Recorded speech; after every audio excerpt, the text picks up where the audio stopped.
رب العالمين اللهم صل وسلم وبارك على رسولك وحبيبك سيدنا محمد رب اشرح لي صدري ويسر لي امري واحلل عقدة من لساني يفقهوا قولي ان اريد الا الاصلاح ما استطعت وما توفيقي الا بالله عليه توكلت واليه انيب.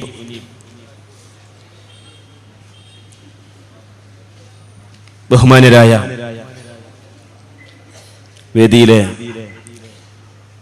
സമസ്ത കേരള ജംഇയ്യത്തുൽ ഉലമായുടെയും പോഷക ഘടകങ്ങളുടെയും സമുന്നതരായ നേതാക്കളായ കുഞ്ഞഹമ്മദ് മുസ്ലിയാർ കാട്ടുമുണ്ട ഉസ്താദ് അവർകളെ, സയ്യിദ് ഫസൽ തങ്ങളവർകൾ, ഇസ്ഹാഖ് ഫൈലി ഉസ്താദ് അവർകൾ, അതുപോലെ വേദിയിലിരിക്കുന്ന SYSന്റെയും SKSFന്റെ ആദർശ വിഭാഗമായ ഇസ്തിഖാമയുടെയും നേതാക്കളെ, പ്രവർത്തകരെ, ഉലമാക്കളെ, ഉമറാക്കളെ, സഹോദരങ്ങളെ, അല്ലാഹു സുബ്ഹാനഹു വ തആല നമ്മുടെ ഈ സംഗമം സാലിഹായ ഒരു സൽക്കർമ്മമായി കബൂൽ ചെയ്യുമാറാവട്ടെ. അല്ലാഹുവിന്റെ മഹത്തായ അനുഗ്രഹം കൊണ്ട് സമസ്ത കേരള ജംഇയ്യത്തുൽ ഉലമായുടെ പ്രഗൽഭനായ ട്രഷറർ ഷെയ്ഖുന തങ്ങൾ ഉസ്താദ് അവറുകളുടെ പ്രൗഢമായ പ്രഭാഷണം കൊണ്ട് അനുഗ്രഹീതമായ രൂപത്തിൽ നമ്മുടെ ഈ ക്യാമ്പയിൻ, ആദർശ ക്യാമ്പയിൻ ഇവിടെ ഉദ്ഘാടനം ചെയ്യപ്പെട്ടിരിക്കുകയാണ്. ഈ പരിപാടി വളരെ ആസൂത്രണത്തോടുകൂടി സംഘടിപ്പിക്കുകയും ഈ വലിയ പുരുഷാരത്തെ തന്നെ ഇവിടെ സമ്മേളിപ്പിക്കുകയും ചെയ്ത ഈ നിലമ്പൂരിലെയും പരിസരത്തെയും സമസ്തയുടെയും SYSന്റെയും SKSFന്റെയും അതുപോലെ SMFന്റെയും നേതാക്കളും പ്രവർത്തകരും ഉലമാക്കളും ഉമറാക്കളും ഒരുപാട് നാള് പ്രവർത്തിച്ചതിന്റെ ഫലമായിട്ടാണ് ഇങ്ങനെ ഇത്രയും വലിയൊരു സമ്മേളനം ഇവിടെ സംഘടിപ്പിക്കാൻ സാധിച്ചത്. അല്ലാഹു സുബ്ഹാനഹു വ തആല ഇവിടെയുള്ള സമസ്തയുടെ സമുന്നതരായ നേതാക്കന്മാർക്ക്, ഉസ്താദുമാർക്ക്, ഉലമാക്കൾക്ക്, ഉമറാക്കൾക്ക്, പ്രവർത്തകന്മാർക്ക് അല്ലാഹു ദീർഘായുസ്സും ആഫിയത്തും പരലോകത്ത് ഉന്നത സവാബും അല്ലാഹു തആല പ്രദാനം ചെയ്യുമാറാവട്ടെ എന്ന് ദുആ ചെയ്യുകയാണ്. വളരെ പ്രസക്തമായ ഒരു ശീർഷകമാണ് ഇവിടെ ഈ ക്യാമ്പയിൻ ചർച്ച ചെയ്യുന്നത്. IS Salafism, fascism. സലഫിസം എന്നുള്ളത് മധ്യത്തിലാണ്. അതിന്റെ രണ്ട് ധ്രുവങ്ങളിലായി ISഉം ഒരു ഭാഗത്ത് ISഉം മറ്റൊരു ഭാഗത്ത് ഫാസിസവുമാണ്. രണ്ട് വ്യത്യസ്ത തരത്തിലും ശൈലിയിലുമായി പ്രത്യക്ഷപ്പെടുന്ന വിഭാഗങ്ങളാണെങ്കിലും പൊതുവായ അജണ്ടകളിൽ അല്ലെങ്കിൽ മാനവികതയ്ക്ക് വിരുദ്ധമായ നീക്കങ്ങളിൽ ഈ രണ്ട് പാർശ്വങ്ങളും യോജിക്കുന്നു എന്നുള്ളതാണ് വസ്തുത. അതിന് ഒരുപാട് ഉദാഹരണങ്ങൾ നമുക്ക് പറയാൻ കഴിയും. നിത്യമാധ്യമങ്ങളിലൂടെയും പത്രങ്ങളിലൂടെയും മറ്റനേകം റിപ്പോർട്ടിങ്ങുകളിലൂടെയും ആ കാര്യങ്ങൾ ജനങ്ങൾ മനസ്സിലാക്കിക്കൊണ്ടിരിക്കുകയാണ്. ഇവിടെ സനാതന മൂല്യങ്ങൾ മുഴുവൻ തകർത്തുകൊണ്ട് ഒരു നിയമസഭയില് ഒരാള് ഉടുതുണി മുഴുവൻ അഴിച്ചിട്ട് ഗവർണറും മുഖ്യമന്ത്രിയൊക്കെ ഇങ്ങനെ നോക്കിയിരുന്ന് പ്രസംഗിക്കുന്ന രംഗം. അതേസമയം തന്നെ തങ്ങളുടെ ആശയത്തെ അംഗീകരിക്കാത്ത ആളുകളെ അടിച്ചു കൊല്ലുന്ന അവസ്ഥ. ബിരിയാണിയിൽ പോലും ബീഫുണ്ടോ എന്ന് പോലീസ് പരിശോധിക്കുന്ന രംഗം. അതേസമയം അവിടെ ബലാത്സംഗം ചെയ്യപ്പെട്ട പെണ്ണുങ്ങളുണ്ട്, അടിച്ചു കൊല്ലപ്പെട്ട യുവാക്കളുണ്ട്. അവരെ കുറിച്ചൊരു അന്വേഷണം നടത്താൻ ഇവിടെ ആളുകളില്ല. ഫാസിസം അതിന്റെ അക്രമഭാവം കൂടുതൽ ശക്തമാക്കിക്കൊണ്ടിരിക്കുകയാണ്. ഇതേ വശം തന്നെ മറുധ്രുവത്തിൽ IS എന്ന് പറയുന്ന Islamic state of Iraq and Syria എന്ന് പറയുന്ന അദ്ദൗലത്തുൽ ഇസ്ലാമിയ്യ ലിൽ ഇറാഖ് വശാം, അല്ലെങ്കിൽ ദാഇഷ് എന്ന ചുരുക്കപ്പേരിൽ അറിയപ്പെടുന്ന IS. ആ IS മറ്റൊരു രൂപത്തിൽ പ്രവർത്തിച്ചുകൊണ്ടിരിക്കുകയാണ്. അവരെന്താണ് ഇവിടെ ചെയ്യുന്നത്? നിരപരാധികളായ ആളുകൾക്ക് മുമ്പിൽ ഭീകരാക്രമണം നടത്തുക. അവർക്ക് ഏതെങ്കിലും ഒരു സംഘത്തെയോ രാഷ്ട്രത്തെയോ ഒരു ശത്രു സൈന്യത്തെയോ എതിർക്കണമെന്നുണ്ടെങ്കിൽ അവരെയല്ല അവര് ആക്രമിക്കുന്നത്. റെയിൽവേ സ്റ്റേഷനുകളിലും വ്യോമത്താവളങ്ങളിലുമുള്ള പാവങ്ങളായ നിരപരാധികളായ ആണുങ്ങളും പെണ്ണുങ്ങളും കുട്ടികളും വൃദ്ധരും രക്തപങ്കിലമായി കൊല ചെയ്യപ്പെടുന്ന ദാരുണമായ അവസ്ഥക്ക് നേതൃത്വം വഹിക്കുന്ന ആളുകൾ ഇത് ഇസ്ലാമിന്റെ പേരിൽ ഉണ്ടാവാൻ പറ്റുമോ? അങ്ങനെ ഒരു ഖിലാഫത്ത് ഇസ്ലാമിലുണ്ടോ? ഒരിക്കലും ഉണ്ടാവാൻ പാടില്ല. അതുപോലെ തന്നെ മറ്റൊരു വശം കൂടി, മറ്റൊരു അവസ്ഥ കൂടി അവരിൽ കാണുന്നുണ്ട്. ഇസ്ലാമിന്റെ യുദ്ധങ്ങൾ പരിശോധിച്ചു നോക്കൂ. ബദർ യുദ്ധമാണെങ്കിലും ഉഹദ് യുദ്ധമാണെങ്കിലും ഹുനൈനാണെങ്കിലും ഖൈബർ ആണെങ്കിലും ഖന്തഖ് ആണെങ്കിലും ഇതെല്ലാം തന്നെ എന്താണ് അതിന്റെ സ്വഭാവം? ആരാണ് ഇവിടെ യുദ്ധം ചെയ്തത്, ആരാണ് ഈ കാര്യങ്ങൾ ചെയ്തത് എന്ന് ശത്രുക്കൾക്ക് പോലും വളരെ വ്യക്തമാണ്. വലീദിനോട് ഏറ്റുമുട്ടുവാൻ വേണ്ടി വരുന്നത് അലി റളിയല്ലാഹു അൻഹു ആണ്. ശൈബത്തിനോട് ഏറ്റുമുട്ടുവാൻ വേണ്ടി കടന്നു വരുന്നത് ഹംസ റളിയല്ലാഹു അൻഹു ആണ്. ഉത്ബത്തിനോട് ഏറ്റുമുട്ടുവാൻ വേണ്ടി വന്നത് അബൂ ഉബൈദ റളിയല്ലാഹു അൻഹു ആണ്. ഇത് എല്ലാവർക്കും വ്യക്തമാണ്. ഇവിടെ ആരാണ് ബോംബിടുന്നത് എന്ന് ആർക്കും അറിയുന്നില്ല. ബോംബിട്ടവൻ രക്ഷപ്പെടുന്നു. പല സംഭവങ്ങൾ ഉണ്ടായിട്ടുണ്ട്. പണ്ട് കണ്ണൂരൊരു ബോംബ് പൊട്ടി ബോംബിട്ടവനെ പിന്നെ പിടികൂടിയത് എറണാകുളത്ത് ഒരു ഹോസ്പിറ്റലിൽ വെച്ചിട്ടാണ്. അന്ന് ആ ബോംബിട്ട ആ ആളുകളെ ന്യായീകരിക്കുന്ന ആ പാർട്ടിയിൽപ്പെട്ട ഒരു വ്യക്തി എന്നോട് തന്നെ പറഞ്ഞു, ഞങ്ങൾ ഈ ചെയ്ത പ്രവർത്തനം വളരെ ഇസ്ലാമികമായ പ്രവർത്തനമല്ലേ? ഞാൻ അയാളോട് തിരിച്ചു ചോദിച്ചു, അത് ഇസ്ലാമികമായ പ്രവർത്തനം എന്ന് നിങ്ങൾക്ക് പറയാൻ യാതൊരു വകുപ്പും ഇല്ല. എന്തുകൊണ്ടെന്നാൽ ബോംബിട്ടയാളെ പിന്നെ പോലീസ് പിടികൂടുന്നത് കണ്ണൂരിലല്ല, മറിച്ച് എറണാകുളത്തെ ഒരു ഹോസ്പിറ്റലിൽ വെച്ചിട്ടാണ്. അപ്പൊ ബോംബിട്ടയാളുടെ വിരല് പോയപ്പോൾ അയാൾ ചികിത്സിക്കുവാൻ വേണ്ടി അയാൾ എറണാകുളത്തേക്ക് പോയി. എന്തുകൊണ്ട് അയാൾക്ക് പറഞ്ഞുകൂടാ, ഞാനാണ് ബോംബിട്ടത്, എന്നെ പിടിച്ചാൽ മതി, നിരപരാധികളായ ആളുകളുടെ വീടുകളും അതുപോലെ തന്നെ അവരുടെ കാര്യങ്ങളും അവരുടെ സമ്പത്തും കൊള്ളയടിക്കാൻ പാടില്ല എന്നെന്തുകൊണ്ട് അവർ പറയുന്നില്ല? അപ്പൊ ഈ രൂപത്തിൽ നിരപരാധികളെ ക്രൂശിക്കപ്പെടുന്ന ദാരുണമായ ഒരവസ്ഥ സംജാതമാക്കുന്ന ഒരു ആക്രമണ മുറ കൊണ്ടുള്ള ഒരു ഖിലാഫത്തും ഇസ്ലാമിൽ ഇല്ല. അതുകൊണ്ട് തന്നെ ഇതാണ് ഈ പ്രമേയത്തിന്റെ രണ്ട് ഭാഗത്ത് നിൽക്കുന്ന ഫാഷിസവും ഐഎസും. അതൊരിക്കലും തന്നെ നമുക്ക് അംഗീകരിക്കാനോ ഒരു രാഷ്ട്രത്തിനോ എന്റെ പുരോഗതിക്ക് ഒരിക്കലും തന്നെ സപ്പോർട്ട് ചെയ്യാനോ സാധ്യമല്ലാത്ത വിധം അതിന്റെ വളർച്ചയെ നമ്മൾ പ്രതിരോധിക്കേണ്ടതുണ്ട്. ഈ സന്ദർഭത്തിൽ വളരെ വ്യക്തമായി നമ്മൾ ചിന്തിക്കണം. ഇതിന്റെ മധ്യത്തിൽ വരുന്നവരാണ് സലഫികൾ. സലഫിസം എന്താണ്? സലഫിസം എന്ന് പറയുമ്പോൾ ഇവിടെ ഒരുപാട് ഭീകര അല്ലെങ്കിൽ തീവ്രവാദികളായ പല സംഘടനകൾ നമ്മൾ പറയുന്നുണ്ട്, കേൾക്കുന്നുണ്ട്, വായിക്കുന്നുണ്ട്, അറിയുന്നുണ്ട്. ലഷ്കർ-എ ത്വയ്ബ, അൽ ഖാഇദ, ഐഎസ്, ഇങ്ങനെ പല പേരുകളിൽ. പക്ഷേ ഇവരൊക്കെ എന്താണ് ഇവിടെ ചെയ്തുകൊണ്ടിരിക്കുന്നത്? അല്ലെങ്കിൽ ഇവർ ചെയ്തുകൊണ്ടിരിക്കുന്ന ഈ തീവ്രവാദപരമായ നശീകരണോന്മുഖമായ പ്രവർത്തനങ്ങൾക്ക് വളം വെച്ചു കൊടുക്കുന്ന സൈദ്ധാന്തികമായ അടിത്തറ, അതിന്റെ അസ്ൽ ആരാണ് ഉണ്ടാക്കി കൊടുക്കുന്നത്? ഇവിടുത്തെ ഇസ്ലാമിന്റെ പരമ്പരാഗത സമൂഹമാണോ? അല്ല. പരമ്പരാഗത സമൂഹം എന്ന് പറയുന്നത് ഇന്ത്യയിൽ എന്നല്ല, ലോകത്തിന്റെ ഏത് മുഖ്യമൂലകളിലും കടന്നു വന്ന ഇസ്ലാമിന്റെ പാരമ്പര്യ ഗതിവിഗതി എന്ന് പറയുന്നത് ആത്മീയതയിലൂന്നിയതായ, മഹബത്തിലും സ്നേഹത്തിലും ഊന്നിയതായ, സാഹോദര്യത്തിൽ അധിഷ്ഠിതമായ ഒരു ഇസ്ലാമിക പാരമ്പര്യമാണ്. ആ പാരമ്പര്യം ആരംഭിക്കുന്നത് ഇവിടെ നിന്നാണ്. അത് പുണ്യ റസൂലിൽ നിന്നാണ്, താബിഈങ്ങളിൽ നിന്നാണ്. അതുപോലെ ഇങ്ങനെ കൈമാറിപ്പോന്ന അല്ലാഹുവിന്റെ ഔലിയാക്കള്, ആരിഫീങ്ങള്, സാലിഹീങ്ങള്, ശുഹദാക്കന്മാരിലൂടെ തലമുറകളായി കൈമാറിപ്പോന്ന സുന്ദരമായ, സ്നേഹസമൃദ്ധമായ, സ്നേഹസമ്പുഷ്ടമായ, അന്യരെ സ്നേഹിക്കണം, ബഹുമാനിക്കണം, അവർക്ക് സഹായങ്ങൾ നൽകണമെന്ന് പറയുന്ന ആ ഒരു പാരമ്പര്യം. നിങ്ങൾ നോക്കൂ, നമ്മുടെ കർമ്മശാസ്ത്ര ഗ്രന്ഥങ്ങൾ തന്നെ, നമ്മുടെ ഫിഖ്ഹിന്റെ ഗ്രന്ഥങ്ങൾ തന്നെ, ഉദാഹരണം തുഹ്ഫത്തുൽ മുഹ്താജിന്റെ 9ാമത്തെ വോള്യം പരിശോധിച്ചു നോക്കൂ.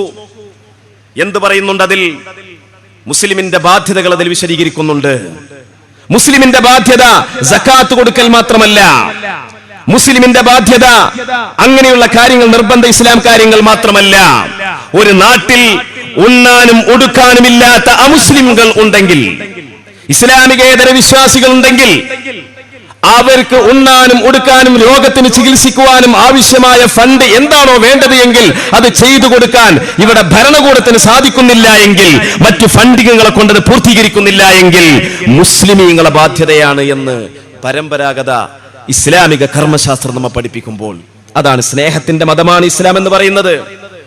അതേ സമയത്ത് ഈ പാരമ്പര്യമായി കിട്ടിപ്പോന്ന കൈമാറിപ്പോന്ന ഇസ്ലാമിന്റെ ആ പരമ്പരാഗത ശൈലിക്ക് യാതൊരു സപ്പോർട്ടും നൽകാത്ത കക്ഷികളായിട്ട് 1-2 നൂറ്റാണ്ടുകൾക്ക് മുമ്പ് പ്രത്യക്ഷപ്പെട്ട മുഹമ്മദ് ബിൻ അബ്ദുൽ വഹാബിനാൽ സ്ഥാപിതമായ വഹാബി പ്രസ്ഥാനം, ആ വഹാബി പ്രസ്ഥാനം ഉണ്ടാക്കിയെടുത്ത സൈദ്ധാന്തികമായ ആശയപരമായ പുത്തൻ സിദ്ധാന്തങ്ങളാണ് ഇത്തരം മുഴുവൻ കക്ഷികളുടെയും ആശയതലത്തിലുള്ള സ്രോതസ് എന്ന് നമുക്ക് സമഗ്രമായി പഠനം നടത്തുമ്പോൾ ഈ വിഷയത്തിൽ ഒരുപാട് ഗവേഷണങ്ങൾ നടന്നിട്ടുണ്ട്, ഒരുപാട് പുസ്തകങ്ങൾ രചിക്കപ്പെട്ടിട്ടുണ്ട്, ഒരുപാട് ചിന്തകന്മാർ ഇതിനെക്കുറിച്ച് ചർവകൾ നടത്തിക്കൊണ്ടിരിക്കുന്നുണ്ട്. അതിൽ നമുക്ക് മനസ്സിലാക്കാൻ സാധിക്കും ഈ പ്രസ്ഥാനങ്ങൾക്കൊക്കെ അവരുടെ മതകീയമായ അവകാശവാദങ്ങൾക്കും അവരുടെ ആശയപരമായ അടിത്തറകൾക്കും അതിന് പണിപ്പുര ഒരുക്കി കൊടുക്കുന്ന, പരിസരം ഒരുക്കി കൊടുക്കുന്നത് സലഫിസമാണ്, വഹാബിസമാണ്. എന്തൊക്കെയാണ് വഹാബിസം ഇവിടെ പറഞ്ഞത്?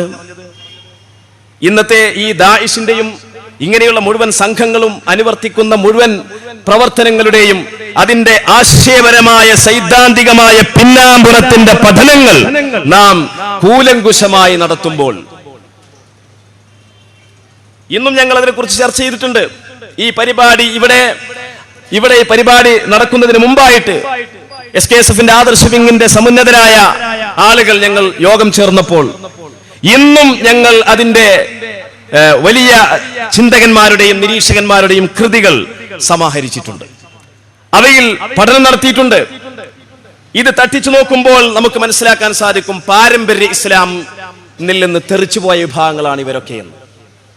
എന്താണ് കാരണം? പാരമ്പര്യ ഇസ്ലാമിന്റെ സ്വഭാവം എന്താണ്? സാലിഹീങ്ങൾ ജീവിച്ചിരിപ്പുള്ളപ്പോഴും മരിച്ചുപോയാലും സാലിഹീങ്ങളോടുള്ള ആത്മീയമായ ബന്ധമാണ് പാരമ്പര്യ ഇസ്ലാമിനുള്ളത്. സമസ്ത ജമിയത്തുൽ ഉലമ വിഭാവനം ചെയ്യുന്ന ഈ ഇസ്ലാമിക പാരമ്പര്യത്തിന്റെ അടിത്തറയാണ്, നേരത്തെ തങ്ങൾ ഉസ്താദ് പ്രസംഗിച്ചല്ലോ, മഹാന്മാരുമായിട്ടുള്ള അഭേദ്യമായ ബന്ധം. ഇത് ഹദീസിലൂടെ പഠിപ്പിക്കപ്പെട്ട കാര്യമാണ്. സ്വഹീഹുൽ ബുഖാരിയിൽ കാണാം, ബാബു മൻ ഇസ്തആന ബിസ്സാലിഹീന വൽദുഅഫായി, പാവങ്ങളായ ആളുകളോടും സാലിഹീങ്ങളായ ആൾക്കാരെ കൊണ്ടും പ്രതിസന്ധി വേളകളിൽ സഹായം തേടുന്നതിനെ പറ്റി പറയുന്ന അധ്യായം. ഈ അധ്യായത്തിൽ 2 ഹദീസാണ് ഇമാം ബുഖാരി തങ്ങൾ കൊടുക്കുന്നത്. സാലിഹീങ്ങളെ കൊണ്ട് സഹായം തേടുക എന്ന് പറഞ്ഞാൽ അവരുടെ ദുആ കൊണ്ടും ബറക്കത്ത് കൊണ്ടും സഹായം തേടുക പ്രതിസന്ധി ഘട്ടത്തിൽ നിന്നാണ്, അല്ലാതെ ആൾബലം കൊണ്ടും സൈനിക സന്നാഹം കൊണ്ടുമല്ല. ദുആ ബറക്കത്ത് കൊണ്ട് സഹായം ചോദിക്കുക. ഈ അധ്യായത്തിൽ 2 ഹദീസാ കൊടുക്കുന്നത്. അതിൽ 2ാമത്തെ ഹദീസ് എന്താണെന്നറിയോ? നബി സല്ലല്ലാഹു അലൈഹി വസല്ലം തങ്ങൾ പറയുന്നു, സയഅതി സമാനുൻ, ഒരു കാലഘട്ടം വരും, ആ കാലഘട്ടത്തിൽ അവിടെ യുദ്ധമുണ്ടാകുമ്പോൾ, അവിചാരിതമായ യുദ്ധങ്ങൾ പൊട്ടിപ്പുറപ്പെടുമ്പോൾ ചോദിക്കപ്പെടും, നിങ്ങളിൽ ഹൽ ഫീകും മൻ സഹിബൻ നബിയ സല്ലല്ലാഹു അലൈഹി വസല്ലം, നിങ്ങളെ കൂട്ടത്തിൽ സ്വഹാബിമാരുണ്ടോ? ഉണ്ട് എന്നാണ് മറുപടിയെങ്കിൽ ഫയുഫ്തഹു ലഹും, അവർക്ക് വിജയമുണ്ടാകും. പിന്നെ യുദ്ധം വരും, അപ്പൊ ചോദിക്കപ്പെടും ഹൽ ഫീകും മൻ സഹിബ അസ്ഹാബിൻ നബി സല്ലല്ലാഹു അലൈഹി വസല്ലം, സഹാബിമാരുടെ സഹാബിമാർ താബിഈങ്ങൾ നിങ്ങളുടെ കൂട്ടത്തിലുണ്ടോ? ഉണ്ട് എന്നാണ് മറുപടിയെങ്കിൽ ഫയുഫ്തഹു ലഹും, വിജയമുണ്ടാകും. പിന്നെ പിൽക്കാലത്ത് യുദ്ധം വരുമ്പോൾ താബിഈങ്ങൾ നിങ്ങളുടെ കൂട്ടത്തിലുണ്ടോ? ഉണ്ട് എന്നാണ് മറുപടിയെങ്കിൽ ഫയുഫ്തഹു ലഹും, അവർക്ക് വിജയമുണ്ടാകുമെന്ന് ഷഫീഉനാ മുഹമ്മദുർ റസൂലുള്ളാഹി. അപ്പൊ സാലിഹീങ്ങളോടുള്ള സഹവാസം, ഈ സാലിഹീങ്ങളുടെ ബർക്കത്ത് കൊണ്ടാണ്. ഇസ്ലാമിന്റെ ചരിത്രം പരിശോധിച്ചു നോക്കൂ, ആ ചരിത്രത്തിൽ ഒരു സ്ഥലത്തും നമുക്കൊരു എവിടെയെങ്കിലും വിജയം ഉണ്ടായിട്ടുണ്ടോ? ബദറിൽ വിജയം ഉണ്ടായിട്ടുണ്ടോ? ഉഹദിൽ ഉണ്ടായിട്ടുണ്ടോ? ഹുനൈനിൽ ഉണ്ടായിട്ടുണ്ടോ? എവിടെ ഉണ്ടായിട്ടുണ്ട് എന്ന് ചരിത്രം പറയുന്നുണ്ടെങ്കിലും അതിന്റെയൊക്കെ വിജയത്തിന്റെ പിന്നാമ്പുറ രഹസ്യം അത് ആയുധബലമല്ല, ആൾബലമല്ല, ഭീകരതയല്ല, ഭീതിപ്പെടുത്തലല്ല, നേർക്കുനേരെയാണ്. അതിനു പുറമെ അതിന്റെ ഏറ്റവും പ്രധാനപ്പെട്ട ഘടകം മഹത്തുക്കളോടുള്ള ബന്ധമാണ്, സഹവാസമാണ്. ആ സഹവാസം മരണത്തോടു കൂടി മുറിയുമോ? മുറിയില്ല. അല്ലാഹുവിന്റെ റസൂൽ അത് പഠിപ്പിച്ചു. സ്വഹീഹുൽ ബുഖാരിയിൽ തന്നെ കാണാം, ഇന്ന മിനശ് ശജരി ലമാ ബറകതുഹു കബറകത്തിൽ മുസ്ലിമി, മരങ്ങളെ കൂട്ടത്തിൽപ്പെട്ട ഒരു മരം, അത് ഈന്തപ്പന മരമാണ്, അതിന്റെ ബറക്കത്ത് മുസ്ലിമിന്റെ ബറക്കത്ത് പോലെയാണ്. ഈന്തപ്പനമരം പച്ചയാകുമ്പോഴും ഉണങ്ങുമ്പോഴും അതുകൊണ്ട് ഒരുപാട് ഗുണങ്ങളുണ്ട്. മുസ്ലിമും അങ്ങനെ തന്നെയാണ്. ഈ ഹദീസിൽ വിശദീകരിച്ചുകൊണ്ട് മഹാനായ ഇമാം ഹാഫിദ് ബിൻ ഹജർ അൽ അസ്ഖലാനി തങ്ങൾ പറഞ്ഞത് എന്താണ്? വകദാലിക ബറകത്തുൽ മുസ്ലിമി ആമ്മത്തുൻ ഫീ ജമീഇൽ അഹ്വാലി വനഫ്ഉഹു മുസ്തമിറുൻ ലഹു വലിഗൈരിഹി ഹത്താ ബഅദ മൗതിഹി. അടിവരട്ട് മനസ്സിലാക്കേണ്ടതാണ്. ഇവിടെ സലഫിസം പ്രതിനിധാനം ചെയ്യുന്ന ആശയധാരയെ അതിന്റെ കടക്കു കത്തിവെക്കുന്ന പുണ്യ റസൂലിന്റെ പ്രഖ്യാപനമാണത്. മുസ്ലിമിന്റെ ബറക്കത്ത് എന്ന് പറയുന്നത് അത് മരണപ്പെട്ടാലും മുറിയുകയില്ല. ആ ബറക്കത്ത് ആമത്തുൻ ഫീ ജമീഇൽ അഹ്വാൽ വനഫ്ഉഹു മുസ്തമിറുൻ ലഹു വലിഗൈരിഹി ഹത്താ ബഅദ മൗതിഹി. മരിച്ചാലും അത് കിട്ടുന്നതാണ്, ലഭിക്കും, മറ്റുള്ളവർക്കും ലഭിക്കും എന്നാണ് ഈ ഹദീസിന്റെ താല്പര്യമെന്ന് മഹാനായ ബുഖാരിയുടെ പ്രഗൽഭനായ വ്യാഖ്യാതാവ് ഹാഫിദ് ഇബ്നു ഹജർ അൽ അസ്ഖലാനി റളിയല്ലാഹു തആല അൻഹു രേഖപ്പെടുത്തി. സലഫി ധാര എന്താ പറഞ്ഞത്? അബ്ദുൽ വഹാബിനാൽ ഇവിടെ സ്ഥാപിതമായ 1100കളുടെയും ഹിജറയാണ് കേട്ടോ. ഹിജറ 1100ന്റെ മധ്യത്തിനു ശേഷം 1200ന്റെ ആരംഭത്തിലായിട്ട് പൊട്ടിപ്പുറപ്പെട്ട വഹാബി പ്രസ്ഥാനം അല്ലെങ്കിൽ സലഫി പ്രസ്ഥാനം സൗദി അറേബ്യയിലുള്ള നജിദിലാണ് അത് പൊട്ടിപ്പുറപ്പെട്ടത്. അവര് പറയുന്നത് എന്താണ്? മരിച്ചവരോടുള്ള സഹവാസം പാടില്ല, അവരെ കൊണ്ട് ബറക്കത്തെടുക്കാൻ പാടില്ല, അത് ശിർക്കാണ് എന്നുള്ള ആ രൂപത്തിൽ സ്വാലിഹീങ്ങളുമായിട്ടുള്ള മുസ്ലിമിന്റെ ഹൃദയബന്ധത്തെ വെട്ടിമുറിച്ചു. ദാഇശിൽ ഒരു സ്വാലിഹിന്റെ ഒരു ഔലിയാക്കളുടെ അല്ലെങ്കിൽ ഒരു സാന്നിധ്യമോ അവരുടെ ഒരു സപ്പോർട്ടിങ്ങോ നമുക്ക് കണ്ടെത്താൻ സാധിക്കുമോ? സാധിക്കുന്നില്ല.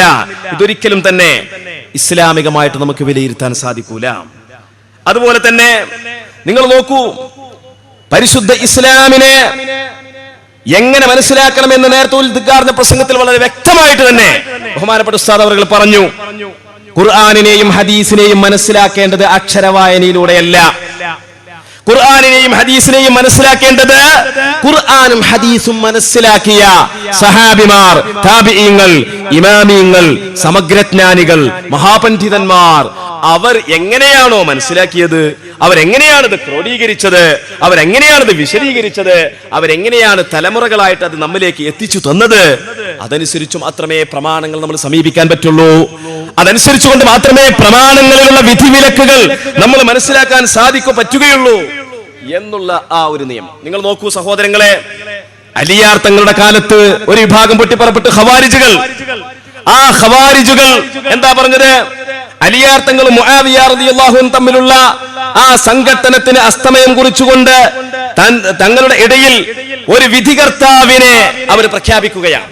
ആ വിധികർത്താവ് എന്ത് വിധി പറയുന്നുവോ അതനുസരിച്ച് നീങ്ങാം എന്നൊരു തീരുമാനം സ്വഹാബിമാർ മുഴുവൻ എടുക്കുമ്പോൾ, അപ്പോ സ്വഹാബത്തിന്റെ ആ തീരുമാനത്തെ സ്വഹാബത്തിന് ഖുർആൻ തിരിഞ്ഞിട്ടില്ല, സ്വഹാബത്ത് മനസ്സിലാക്കിയത് തെറ്റാണ്, അലി ഇബ്നു അബീ ത്വാലിബ് റളിയല്ലാഹു അൻഹു മനസ്സിലാക്കിയത് തെറ്റാണ് എന്ന് പറഞ്ഞുകൊണ്ട് ഖവാരിജുകൾ എന്താ പറഞ്ഞത്? ഖുർആനിന്റെ ഒരു ആയത്ത് ഓതുകയാണ്, ലാ ഹുക്മ ഇല്ലാ ലില്ലാഹ്, അല്ലാഹു അല്ലാതെ വിധികർത്താവില്ല.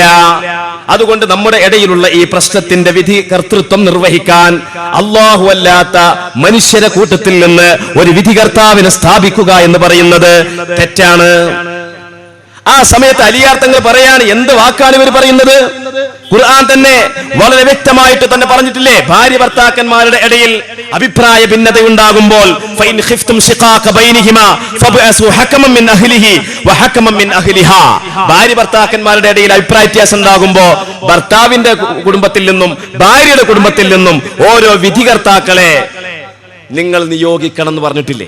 അപ്പൊ മുസ്ലിമീങ്ങളുടെ ഇടയിൽ പ്രശ്നം ഉണ്ടാവുമ്പോഴും നമ്മുടെ ഇടയിൽ നിന്ന് വിധികർത്താക്കളെ നിയോഗിക്കണം എന്നതിൽ നിന്ന് മനസ്സിലാക്കാം.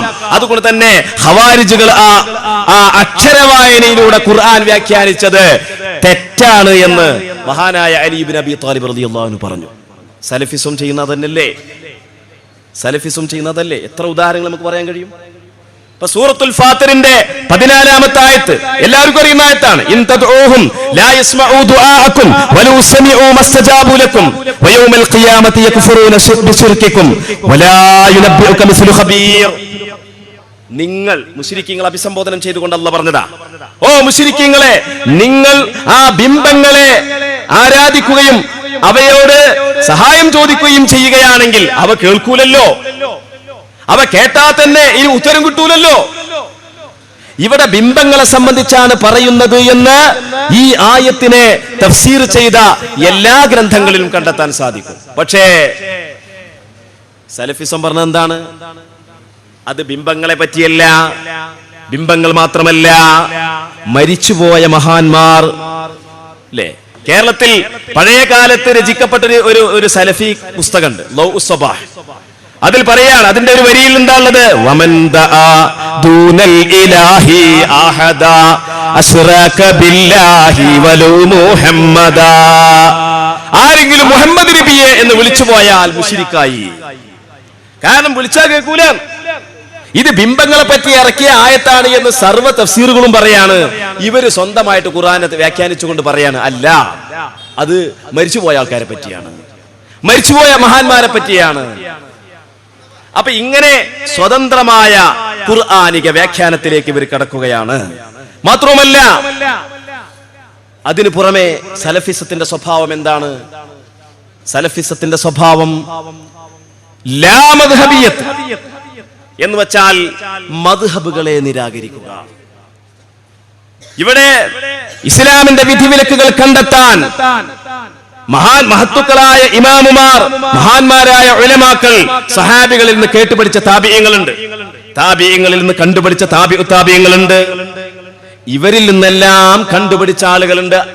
ആ ഇമാമുമാര് ക്രോഡീകരിച്ച അതിനെ പരിഗണിക്കാതെ, അതിനെ പരിശോധിക്കാതെ, അത് അവലംബിക്കാതെ കേവലം അക്ഷരവായനയിലൂടെ ഖുർആനിനെയും ഹദീസിനെയും ദുർവ്യാഖ്യാനിക്കുന്ന ഒരു പ്രവണത സലഫിസം വളർത്തിയെടുത്തു. അപ്പൊ നമ്മളൊക്കെ കൂട്ടത്തിൽ പല ചെറുപ്പക്കാരും, ആ ചെറുപ്പക്കാർ അവന്റെ ഉസ്താദ് പറഞ്ഞു കൊടുത്തത് അവന് സ്വീകാര്യമല്ല, അവൻ മദ്രസയിൽ പഠിച്ചത് അവന് സ്വീകാര്യമല്ല. പരമ്പരാഗതമായിട്ട് പണ്ഡിത പാമരമെന്നെ ഇസ്ലാമിക പാരമ്പര്യത്തിലൂടെ അനുവർത്തിച്ചു പോരുന്ന ഒരുപാട് വിശ്വാസ ആചാരങ്ങൾ, നാരിയത്ത് സ്വലാത്തും അതുപോലെ നിസ്കാരത്തിന് ശേഷമുള്ള കൂട്ടുപ്രാർത്ഥനയും ജുമുഅക്കുള്ള 2 ബാങ്കും, ഇങ്ങനെയുള്ള ഒരുപാട് കാര്യങ്ങൾ, മരിച്ചോർത്ത് ഖുർആൻ ഓതുക, അതുപോലെ തന്നെ ഖബറിങ്ങൾ തൽഖീൻ ചൊല്ലി കൊടുക്കുക, ഇങ്ങനെ നിരാക്ഷേപം നടന്നു പോരുന്ന, മൗലിദ് പാരായണം ചെയ്യുക, കുതുബിയത്ത് നിർവഹിക്കുക, ഇങ്ങനെ ഇസ്ലാമിക ലോകം അംഗീകരിച്ച് ആദരിച്ചനുസരിച്ച് പോരുന്ന കാര്യങ്ങളൊക്കെ ഇവന്റെ മുന്നിലുണ്ടെങ്കിലും അവൻ അതൊന്നും തെളിവല്ല, അവൻ അതൊന്നും പരിഗണിക്കുന്നില്ല, അവൻ അതൊന്നും പരിശോധിക്കുന്നില്ല. മറിച്ച് അവന് ഖുർആനിൽ തെളിവിങ്ങനെ കണ്ടെത്തണം. ആർക്ക് കണ്ടെത്തണം? ഒന്നും പഠിക്കാതെ നേരം വെളുത്താൽ എവിടേക്കേലും ഇറങ്ങിപ്പോകുന്നവൻ, രാത്രിയായാൽ കിടന്നുറങ്ങുന്നവൻ, അവൻ ചോദിക്ക, ഇതിന് അവിടെ തെളിവെവിടെ? ഖുർആൻ എവിടെ? ഹദീസ് എവിടെ? ഇമാമിങ്ങളോ? അത് അങ്ങനെ ഒരുപാട് ഇമാമിങ്ങൾ പലതും പറയും. ഇമാമിങ്ങൾ ഒന്നാള് ഒരു ഓൺലൈൻ ചർച്ചയിൽ ഒരാൾ പറയാ, മഹാനായ ഇമാം അബ്ദുർ റസാഖ് റളിയല്ലാഹു തആല അൻഹു വലിയ മുഹദ്ദിസാണ്, ഹദീസ് പണ്ഡിതനാണ്. അദ്ദേഹത്തിന് മുസന്നഫ് എന്ന് പറഞ്ഞിട്ട് ഒരു ഹദീസ് ഗ്രന്ഥമുണ്ട്.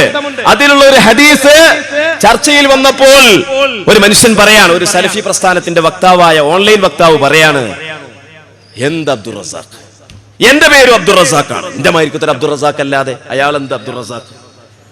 ഈ ഒരു തലത്തിലേക്ക് പുതിയ തലമുറയെ വഴിതെറ്റിവിടുന്നതിൽ ആഗോളതലത്തിൽ സലഫിസം വിജയിച്ചുകൊണ്ടിരിക്കുകയാണ്. ഇത് നമ്മൾ പ്രതിരോധിക്കേണ്ടതല്ലേ?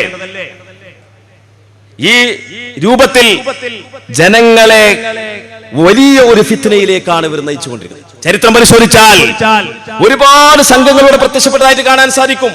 സ്വഹാബത്തിന്റെ കാലത്ത് ഖദരിയാക്കൾ പ്രത്യക്ഷപ്പെട്ടു, നേരത്തെ ഉസ്താദ് പറഞ്ഞ മുഅ്തസിലിയാക്കൾ, അതുപോലെ ഖവാരിജുകൾ, ശിയാക്കൾ, ജഹ്മിയാക്കൾ, ഇങ്ങനെ ഒരുപാട് പുത്തൻ വാദികളും പുത്തൻ പ്രസ്ഥാനക്കാരും അനിസ്ലാമിക പ്രസ്ഥാനക്കാരും ഇസ്ലാമിന്റെ പേരിൽ പ്രത്യക്ഷപ്പെട്ടു. പക്ഷേ അവരൊക്കെ അവരുടെ ഫിത്നകളിൽ നിന്ന് ഈ സമുദായത്തെ രക്ഷപ്പെടുത്തുവാൻ അന്ന് ജീവിച്ചിരുന്ന ഇസ്ലാമിന്റെ കാവൽ ഭടന്മാരായ വലിയ ഇമാമുമാർക്ക് സാധിച്ചു. പക്ഷേ ഈ സലഫിസം എന്ന് പറയുന്ന ഈ ഫിത്ന അതിങ്ങനെ വളർന്ന് ഇങ്ങനെ കൊണ്ടിരിക്കുകയാണ് പല രൂപത്തിലായി. ഇത് വലിയൊരു ദുരന്തമാണ്. ഈ ദുരന്തം എന്ന് പറയുന്നത് എവിടുന്നാണ് ഈ ദുരന്തത്തിന് സൂചന ലഭിച്ചത്? ഈ ദുരന്തത്തിന്റെ സൂചന അള്ളാഹുവിന്റെ റസൂൽ തന്നെ നമ്മെ പഠിപ്പിച്ചിട്ടുണ്ട്. അള്ളാഹുവിന്റെ റസൂൽ ഒരിക്കൽ ദുആ ചെയ്യുകയാണ്. സ്വഹീഹുൽ ബുഖാരിയിൽ കാണാം, സഹീഹ് മുസ്ലിമിൽ കാണാം, അല്ലാഹുമ്മ ബാരിക് ലനാ ഫീ ശാമിനാ, അല്ലാഹുമ്മ ബാരിക് ലനാ ഫീ യമനിനാ. അല്ലാഹുവേ ഞങ്ങൾക്ക് ശാമിൽ നീ ബറക്കത്ത് ചെയ്യണമേ, യമനിൽ ബറക്കത്ത് ചെയ്യണമേ എന്നിങ്ങനെ അല്ലാഹുവിന്റെ റസൂൽ ദുആ ചെയ്യുമ്പോൾ, അപ്പൊ നജ്ദിൽ നിന്ന് വന്ന ഒരാൾ അവിടെ ഉണ്ട്, ഒരു സ്വഹാബി. നജ്ദ് എന്ന് പറഞ്ഞാൽ ഇന്നത്തെ സൗദി അറേബ്യയുടെ റിയാദ് സ്ഥിതി ചെയ്യുന്ന ആ സ്ഥലമാണ്. അത് വിശാലാർത്ഥത്തിൽ ഇറാഖിന്റെ ഭരണാധികാരികൾ നജ്ദും റിയാദും പരിസരവും ബഹ്റൈനെയൊക്കെ അവരുടെ രാഷ്ട്രാതിർത്തി വികസിപ്പിച്ചപ്പോൾ ആ ഭാഗങ്ങളൊക്കെ ചില വരികളിൽ ഇറാഖ് എന്ന് പറഞ്ഞു കാണും. ഇറാഖ് എന്ന് പറഞ്ഞാൽ ഇന്നത്തെ ഭൂപടത്തിൽ കാണുന്ന ഇറാഖല്ല, വിശാലാർത്ഥത്തിലുള്ള അവിഭക്ത ഇറാഖ്. ആ ഇറാഖിന്റെ തെക്കുഭാഗത്തുള്ള നജ്ദ് എന്ന് പറയുന്ന സ്ഥലം, ആ സ്ഥലത്തിലും ബറക്കത്ത് ചെയ്യാൻ വേണ്ടി നബിയെ അങ്ങ് ദുആ ചെയ്യണമേ എന്ന് ഒരു സ്വഹാബി നബിയോട് ആവശ്യപ്പെട്ടപ്പോൾ അല്ലാഹുവിന്റെ റസൂൽ ദുആ ചെയ്യുന്നില്ല. അല്ലാഹുവിന്റെ റസൂൽ വീണ്ടും പറഞ്ഞത് എന്താണ്? അല്ലാഹുമ്മ ബാരിക് ലനാ ഫീ ശാമിനാ വഫീ യമനിനാ. ആ കൂട്ടത്തിൽ വഫീ നജ്ദിനാ എന്ന് ഉൾപ്പെടുത്തുവാൻ അല്ലാഹുവിന്റെ റസൂൽ വിസമ്മതിക്കുകയാണ്. അല്ലാഹുവിന്റെ റസൂൽ മദീനയിൽ നിന്ന് നേരെ കിഴക്കോട്ട് തിരിയുകയാണ്. നേരെ മദീനയുടെ കിഴക്ക് ഏതാണ്? നജ്ദാണ്. നജ്ദി എന്ന് പറഞ്ഞാൽ മുസൈലിമത്തുൽ കദ്ദാബ് എന്ന കള്ളപ്രവാചകൻ പൊട്ടിപ്പുറപ്പെട്ട യമാമ എന്ന് പറയുന്ന ആ നാട്ടിൽപ്പെട്ട ഒന്നാണ് നജ്ദ് എന്ന് പറയുന്നത്.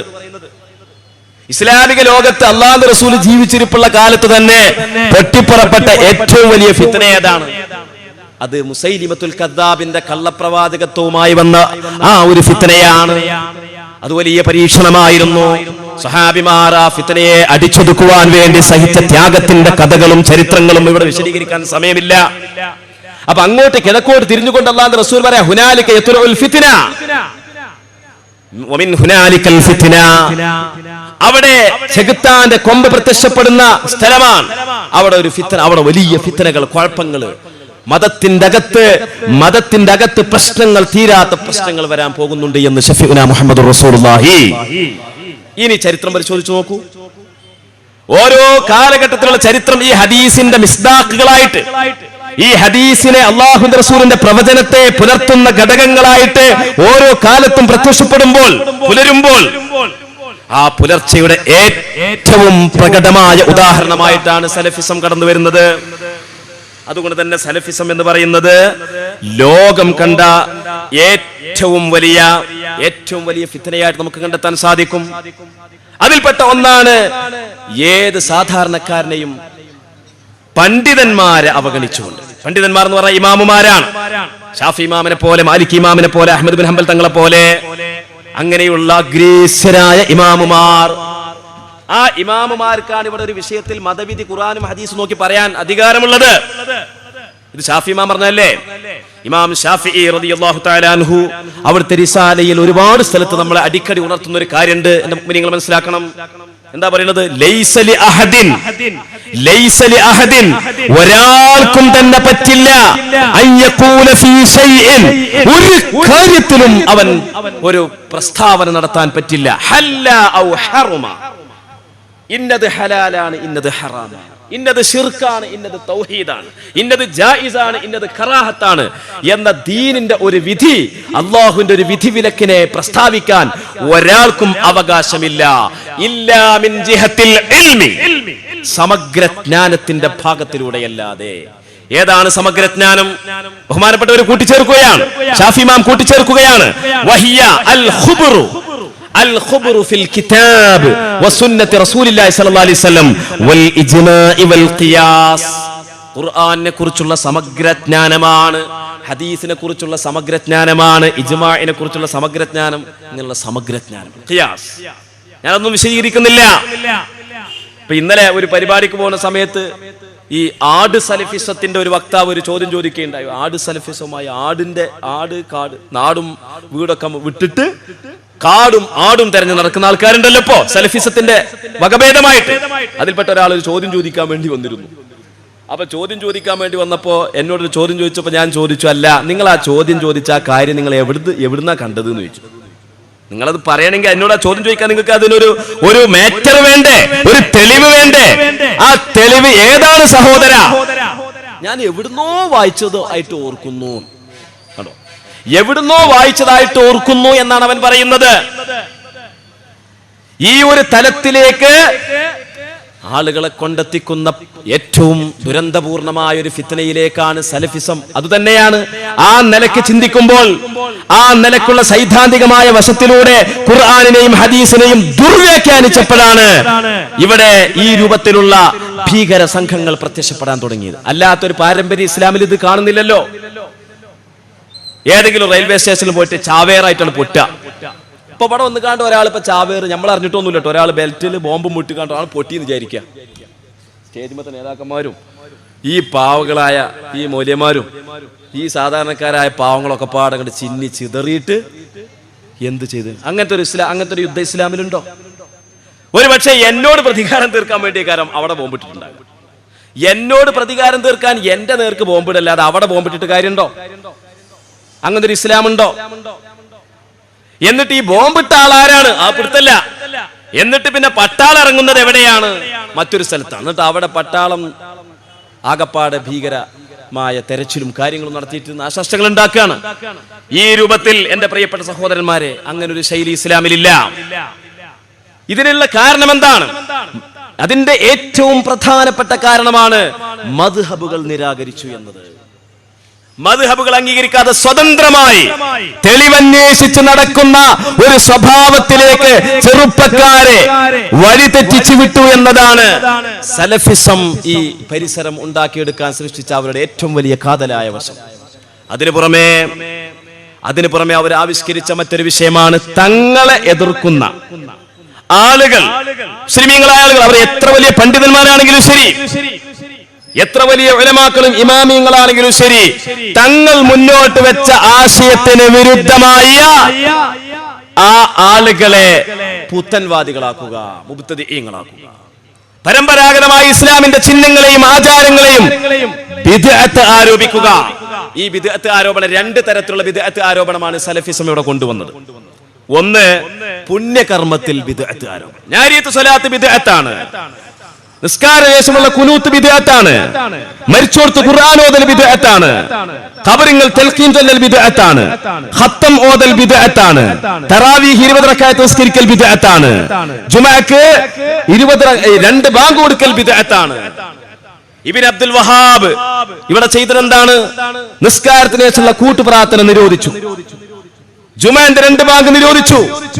അതൊക്കെ ബിദ്അത്താണ്, നരകത്തിന്റെ പണിയാണ് എന്ന് പാവപ്പെട്ട ജനങ്ങളെ നിരന്തരമായി പറഞ്ഞു പഠിപ്പിച്ചു.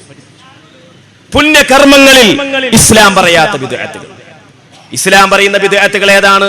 സ്വഹീഹുൽ ബുഖാരിയിൽ കാണാം, മൻ അഹ്ദസ ഫീ അംരിനാ ഹാദാ മാ ലൈസ മിൻഹു ഫഹുവ റദ്ദുൻ. നമ്മുടെ ഈ കാര്യത്തിൽ ദീനിന്റെ തെളിവിന്റെ പിൻബലമില്ലാത്ത എന്തെങ്കിലും ഒരു പുതിയ നടപടികൾ ആരെങ്കിലും ആരംഭിച്ചാൽ അതാണ് തള്ളപ്പെട്ട ബിദ്അത്ത്. അല്ലാഹുവിന്റെ റസൂൽ പറയാ, 2 നിബന്ധനയാണ് തള്ളപ്പെട്ട ബിദ്അത്തിന് കൊടുക്കപ്പെട്ടത്. ഒന്ന്, പിൽക്കാലത്ത് വരുന്ന ഒരു കാര്യമാവണം. 2, അത് ദീനിന്റെ നിയമങ്ങളുടെ പരിധിയിൽ പെടാത്ത കാര്യമായിരിക്കണം. ഇത് രണ്ടും സമ്മേളിക്കുമ്പോൾ മാത്രമേ ഒരു സംഗതി അനാചാരമാകുകയുള്ളൂ. ഇതിന്റെ അടിസ്ഥാനത്തിൽ നമ്മുടെ പണ്ഡിതന്മാർ, ഇമാം ഷാഫിഈ തങ്ങളടക്കമുള്ള, ഇമാം നവവി തങ്ങളടക്കമുള്ള, ഇമാം സുയൂത്തി റളിയല്ലാഹു അൻഹു അടക്കമുള്ള, ഇമാം ഇബ്നു ഹജർ അൽ ഹൈതമി റളിയല്ലാഹു അൻഹു അടക്കമുള്ള, ഇമാം ഇബ്നു ഹജർ അൽ അസ്ഖലാനി റളിയല്ലാഹു അൻഹു അടക്കമുള്ള വലിയ പണ്ഡിതന്മാർ ഇവിടെ പറഞ്ഞു, ഒരു കാര്യം പിൽക്കാലത്ത് വരികയാണെങ്കിൽ, അതൊരു നല്ല കാര്യമാണെങ്കിൽ, അതൊരു പുണ്യകർമ്മമാണെങ്കിലും, അതിന് ദീനിന്റെ പിൻബലമുണ്ടെങ്കിൽ, അതിന് ഖുർആനിന്റെ വെളിച്ചമുണ്ടെങ്കിൽ, അതിന് ഹദീസിന്റെ വെളിച്ചമുണ്ടെങ്കിൽ, അതിന് ഇജ്മാഇന്റെ പിന്തുണയുണ്ടെങ്കിൽ, അതിന് ഖിയാസിന്റെ പിന്തുണയുണ്ടെങ്കിൽ, അതിനെപ്പറ്റി അനാചാരമെന്ന് ആക്ഷേപിക്കാൻ പാടില്ല. മറിച്ച് അത് അനുവദനീയമായ കാര്യമാണ്, അത് അനുപേക്ഷണീയമായ കാര്യമാണ്, അത് പ്രതിഫലാർഹമായ കാര്യമാണ്, അത് പുണ്യകർമ്മമാണ്, അത് ബിദ്അത്ത് ഹസനത്താണ്, അത് സദാചാരമാണെന്ന് തീരുമാനിക്കണം.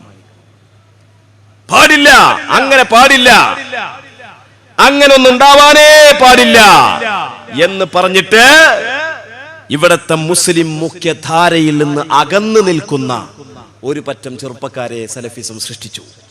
ഞാൻ നമ്മുടെ നാട്ടിന്റെ പരിസരത്ത് നിന്ന് ഞാനൊരു ഉദാഹരണം പറഞ്ഞാൽ നിങ്ങൾക്ക് വേഗം മനസ്സിലാവും.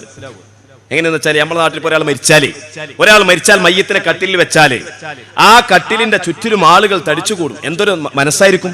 ആ മയ്യത്ത് നമ്മളെ വേർപ്പെടുകയാണ്, ആ മയ്യത്ത് നമ്മളോട് വിടവാങ്ങുകയാണ്. വിടവാങ്ങുന്ന മയ്യത്തിന് വേണ്ടി, പരലോക ഗുണത്തിന് വേണ്ടി ദുആ ചെയ്യുന്ന മാനസികാവസ്ഥയിൽ നിന്ന് ഒരാൾ ദുആർക്കുമ്പോൾ ബാക്കിയുള്ളവർ എത്ര ഇഖ്ലാസോടുകൂടിയാണ് അവിടെ ആമീൻ പറയാറുള്ളത് അല്ലേ? നമുക്കൊക്കെ ഒരു അനുഭവമാണ്.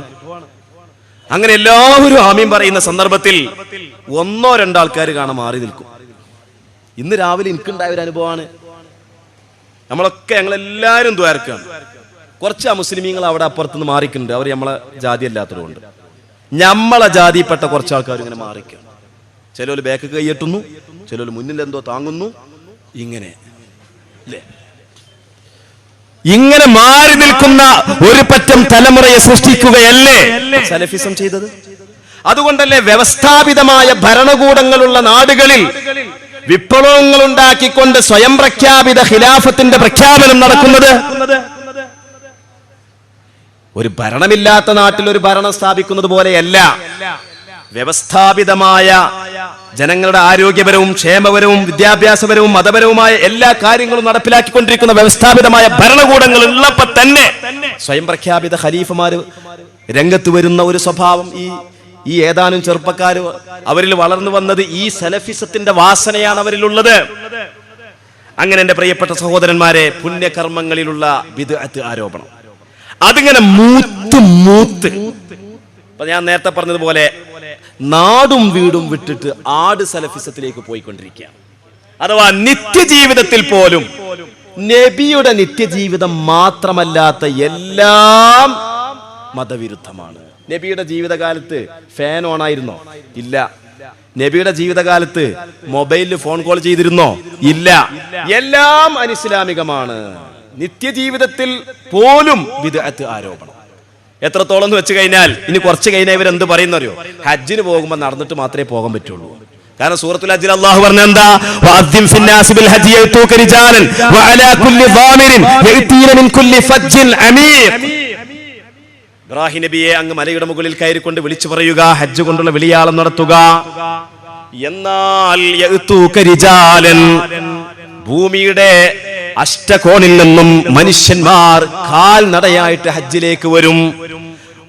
പിന്നെയോ വഅലാ കുല്ലി ളാമിരിൻ യഅതീന മിൻ കുല്ലി ഫജ്ജിൻ അമീഖ്, എല്ലാ ദുർഘടമായ വഴിത്താരകളെയും പിന്നിട്ടുകൊണ്ട് മെലിഞ്ഞൊട്ടിയതായ ഒട്ടകപ്പുറത്ത് ആളുകൾ വരും. അപ്പൊ ഹജ്ജിന് വരേണ്ടത് ഖുർആൻ പറഞ്ഞത് രണ്ട് മാർഗ: ഒന്ന് കാൽനടയായിട്ട്, രണ്ട് മെലിഞ്ഞൊട്ടിയ ഒട്ടകപ്പുറത്ത്. ഇനി അങ്ങനെയല്ലാതെ വിമാനത്തിൽ ഞങ്ങൾ ഹജ്ജിന് പോകൂല, കാറിൽ ഞങ്ങൾ ഹജ്ജിന് പോകൂല. ഈ രൂപത്തിൽ നിത്യജീവിത ശൈലിയിൽ വരെ പാരമ്പര്യ ഇസ്ലാമിന്റെ മാർഗങ്ങളെ അനാചാരമാരോപിക്കുന്ന ഒരു പറ്റം ചെറുപ്പക്കാരുടെ വളർച്ചയ്ക്ക് പിന്നിൽ പ്രവർത്തിച്ചത് ആരാണ്? സലഫിസം അല്ലേ? ഞങ്ങളൊന്നും ചെയ്തിട്ടില്ലേ എന്ന് പറഞ്ഞിട്ട് ക്യാമ്പയിൻ ആചരിച്ചത് കൊണ്ട് കാര്യമായില്ല. എന്നിട്ട് ആചരിച്ചപ്പോ എവിടെ എത്തിയെന്നറിയോ? ഈ സലഫിസമാണ് ഈ വിഭാഗങ്ങളെ തീവ്രവാദികളും വിനാശകാരികളുമാക്കുന്നത് എന്ന വസ്തുതയെ മൂടിവെക്കാൻ വേണ്ടി ഇവരിപ്പോ കഴിഞ്ഞ മാതൃഭൂമി പത്രത്തിലൊക്കെ എന്താ എഴുതി വെച്ചത്? സൂഫി തരീഖത്തിലേക്കാണ് ഇവർ പോയത്. ആര് പോയത്? ആട് സലഫിസം ദമ്മാജിലേക്ക് പോയത് സൂഫി സലഫിസത്തിലേക്കാണ്, അല്ല സൂഫി തരീഖത്തിലേക്കാണ്. ആത്മീയത തീവ്രത പ്രാപിച്ചതാണ്. ആണോ? തസൗഫ് തെറ്റല്ല നേരത്തെ പറഞ്ഞില്ലേ? അതല്ല. അല്ലാഹുവിന്റെ റസൂൽ സല്ലല്ലാഹു അലൈഹി വസല്ലമ തങ്ങൾ ഹിറാ ഗുഹയിൽ വഹ്യ് കിട്ടുന്നതിന് മുമ്പായിട്ട് സ്വപ്നത്തിലൂടെ വഹ്യ് കിട്ടാൻ തുടങ്ങുന്ന ആ സന്ദർഭത്തിൽ 40-ാമത്തെ വയസ്സിൽ ഒറ്റക്ക് പോയിരുന്നില്ലേ? മഹാനായ അബൂദർ ഗിഫാരി റളിയല്ലാഹു അൻഹുവിന്റെ ചരിത്രം തികഞ്ഞ സൂഫിസമായിരുന്നില്ലേ? ഞാൻ വിശദീകരിക്കുന്നില്ല. മഹാനായ ഉവൈസുൽ ഖർനി റളിയല്ലാഹു തആല അൻഹുവിന്റെ ചരിത്രം പരിശോധിച്ചാൽ തികഞ്ഞ തസൗഫിന്റെ ആളായിരുന്നില്ലേ? അപ്പൊ ആത്മീയത വിനാശമല്ല, തസൗഫ് വിനാശത്തിന്റെ പര്യായമല്ല. തസൗഫിലേക്കല്ല ഇവര് പോയത് സലഫിസത്തിന്റെ അടിസ്ഥാന വശങ്ങളിലേക്കാ പോയത്. മദ്ഹബിന്റെ നിരാകരണം, ഖുർആനിന്റെ ദുർവ്യാഖ്യാനം, സ്വയം പ്രമാണങ്ങളെ പരതൽ, അതുപോലെ ബിദ്അത്ത് ആരോപണം. ഈ ആരോപണത്തിന്റെ ഏറ്റവും മൂർധന്യാവസ്ഥ ഏതാണ്? സലഫിസത്തിന്റെ ഏറ്റവും മൂർധന്യാവസ്ഥ ഇബ്നു അബ്ദുൽ വഹാബും കൂട്ടരും ഇവിടെ ആവിഷ്കരിച്ചെടുത്ത എന്താണ്? തങ്ങളല്ലാത്ത ആളുകളൊക്കെ കാഫിറുകളാണ്. ഇതെന്തിനാ അവർ പറഞ്ഞത്? തങ്ങളല്ലാത്ത ആളുകളൊക്കെ കാഫിരീങ്ങളാണ്. ഇവിടുത്തെ പരമ്പരാഗത മുസ്ലിമീങ്ങൾ കാഫിരീങ്ങളാണ്. അതിനൊരുപാട് ന്യായങ്ങൾ അവർ പറയുകയാണ്. ഒരുപാട് ഖുർആനിന്റെ ആയത്തുകൾ ഓതുകയാണ്. ഈ ഖുർആനിന്റെ ആയത്തുകളുടെ യഥാർത്ഥ വിശദീകരണം ഇന്നതാണ് എന്ന് പണ്ഡിതന്മാർ പറഞ്ഞു കൊടുക്കുമ്പോൾ അത് ചെവി കൊള്ളാൻ അവർക്കാവുന്നില്ല. അങ്ങനെയുള്ള ഒരു പരിസ്ഥിതി അവർ ആവിഷ്കരിക്കുകയാണ്. കുഫ്ർ ആരോപണത്തിലേക്ക് അവർ പോയി. കാഫിറാണെന്നുള്ള ആരോപണം, തങ്ങളല്ലാത്തവരൊക്കെ കാഫിരീങ്ങളും മുർത്തദ്ദീങ്ങളുമാണ് എന്നുള്ള ആരോപണത്തിലൂടെ അവരെ കൊന്നൊടുക്കുവാൻ, സ്മാരകങ്ങൾ നശിപ്പിക്കുവാനുമുള്ള വഴി അവരന്വേഷിക്കും. ഇബ്നു അബ്ദുൽ വഹാബിന്റെ ജീവചരിത്രത്തിൽ തന്നെ പറയുന്നുണ്ട്, നമുക്ക് രാഷ്ട്രീയവും സാമ്പത്തികവുമായ സ്രോതസ് വന്നു കഴിഞ്ഞാൽ നാം സംഹാരത്തിന്റെ വഴി സ്വീകരിക്കും അദ്ദേഹം പറയുന്നുണ്ട്. അദ്ദേഹത്തിന്റെ വാക്കുകൾ ഓരോന്ന് സലഫിസത്തിന്റെ ഈ നേതാവിന്റെ വാക്കുകൾ പരിശോധിച്ച് അതെല്ലാം കൂടി ഇവിടെ വിശദീകരിക്കേണ്ട. ബഹുമാനപ്പെട്ട മുസ്തഫ അഷ്റഫി ഇന്നത്തെ സമകാലിക സംഭവവികാസങ്ങളിലൂടെ നിങ്ങളോട് അഭിസംബോധന ചെയ്യാൻ പോവുകയാണ്. അതുകൊണ്ട് ഞാൻ വാക്കുകൾ ചുരുക്കുകയാണ്. ഒരു സ്ഥലത്ത് അദ്ദേഹം പറയുന്നുണ്ട്, എന്താ പറയുന്നത് അറിയോ? നബിയെ, അങ്ങാണ് ശിർക്ക് വെക്കുന്നതെങ്കിൽ അങ്ങയുടെ അമലും പൊളിഞ്ഞു പോകും നബിയെ. ഈ ആയത്ത് കൊണ്ട് സൂചിപ്പിക്കുന്ന നബിയിൽ നിന്ന് ശിർക്ക് ഉണ്ടാകുന്നല്ല. നബിയിൽ നിന്ന് ശിർക്ക് പോയിട്ട് മറവിയിൽ പോലും ഒരു തെറ്റ് പോലും ഉണ്ടാകില്ല. ഇതാണ് സുന്നത്തിയമായത് പറയുന്നത്. പക്ഷേ അവിടെ നബിയോട് അഭിസംബോധനം ചെയ്തുകൊണ്ട് അവിടെ ഉദ്ദേശിക്കുന്നത് എന്താണ്? മുശ്രിക്കീങ്ങളെയാണ്.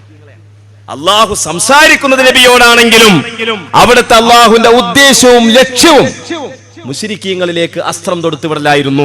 അത് സാഹിത്യശാഖകളിലൊക്കെ പറയുന്നുണ്ട്, മുഖ്തസറുൽ മആനിയിലൊക്കെ അത് പറയുന്നുണ്ട്. ഈ ആയത്ത് ഉദ്ധരിച്ചുകൊണ്ട് ഇയാൾ പറയാണ്, അപ്പൊ അമ്പിയാക്കൾ വരെ തൗഹീദിനെ കുറിച്ച് പഠിക്കേണ്ടവരാണ്. അമ്പിയാക്കൾ വരെ തൗഹീദിനെ കുറിച്ച്, ഇസ്ലാമിന്റെ ആണിക്കല്ലായ ലാ ഇലാഹ ഇല്ലല്ലാഹയെ കുറിച്ച് അമ്പിയാക്കൾ വരെ പഠിക്കേണ്ടവരാണ് എന്ന് സലഫികൾ ഇവിടെ രേഖപ്പെടുത്തി. അമ്പിയാക്കളെ വരെ ചെറുതാക്കി. ഞാൻ ദീർഘിപ്പിക്കുന്നില്ല. അതിങ്ങനെ പറഞ്ഞ് ഇബ്നു അബ്ദുൽ വഹാബിന്റെ ഉസൂലുൽ അഖായിദ് എന്ന ഉസൂലുൽ ഈമാൻ എന്ന ഗ്രന്ഥത്തിൽ നമുക്ക് വായിക്കാൻ സാധിക്കും.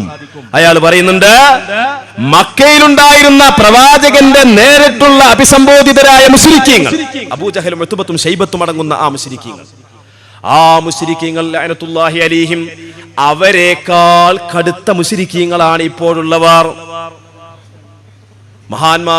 മഹാനായ റസൂലിന്റെ റൗദയിൽ ചെന്നപേക്ഷിക്കുന്നവർ, തവസ്സുൽ ചെയ്യുന്നവർ, ഇസ്തിഗാസ ചെയ്യുന്നവർ അബൂജഹലിനേക്കാൾ വലിയ കൊടിയ മുശ്രിക്കീങ്ങളാണ്.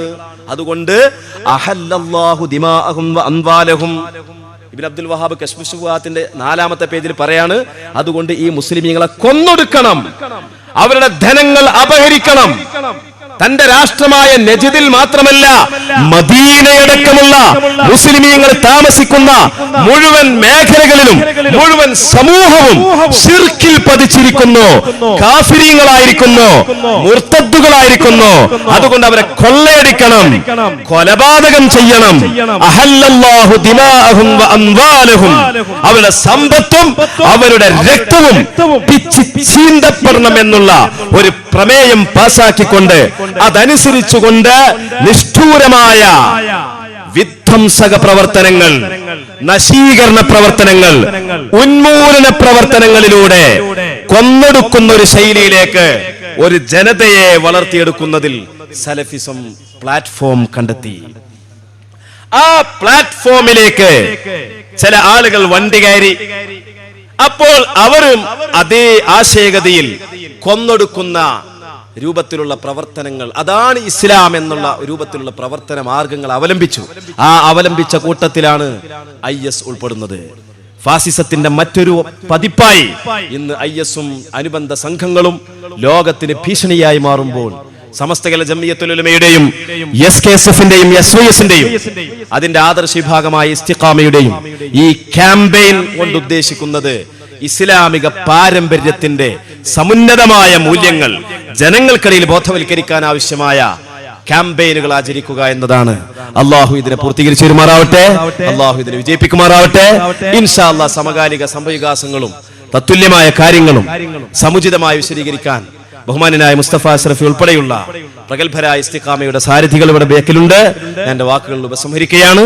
അള്ളാഹു നമ്മുടെ പ്രവർത്തനങ്ങൾ വിജയിപ്പിക്കുമാറാവട്ടെ.